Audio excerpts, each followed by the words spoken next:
জুলাই গণ অভ্যুত্থানের আকাঙ্ক্ষা পূরণে এবং ফ্যাসিবাদ বিরোধী জাতীয় ঐক্য ধরে রাখতে হবে, এমন কোনো সিদ্ধান্ত নেওয়া যাবে না যেখানে ঐক্যে ফাটল ধরার সম্ভাবনা রয়েছে। এসব কথা বলেছেন বিএনপি স্থায়ী কমিটির সদস্য সালাউদ্দিন আহমেদ। দুপুরে জাতীয় প্রেস ক্লাবে আয়োজিত এক আলোচনা সভায় তিনি কথা জানান। এ সময় তিনি আরো বলেন, জুলাই গণহত্যার জন্য দল হিসেবে আওয়ামী লীগ ও দায়ী নেতাদের বিচার করতে হবে। বিচারের মাধ্যমে নির্ধারিত হবে আওয়ামী লীগ নির্বাচনে অংশ নিতে পারবে কিনা।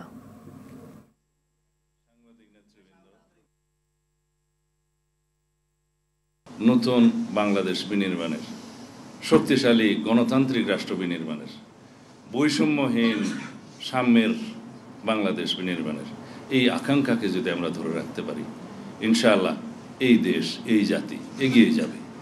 সুতরাং আমাদের জন্য ফরজ, এই জাতির জন্য ফরজ যে আমরা জুলাই গণ অভ্যুত্থানের মানুষের মধ্যে সৃষ্ট যে আকাঙ্ক্ষা নিয়ে আমাদের সন্তানরা শহীদ হয়েছে সেটাকে ধরে রাখবো এবং এইটাকেই ফ্যাসিবাদ বিরোধী জাতীয় ঐক্যকে আমাদের ধরে রাখতে হবে। এখানে ফাটল সৃষ্টি হয়, অনৈক্যের সৃষ্টি হয়, সেরকম কোনো পদক্ষেপ যেন আমরা না নিই।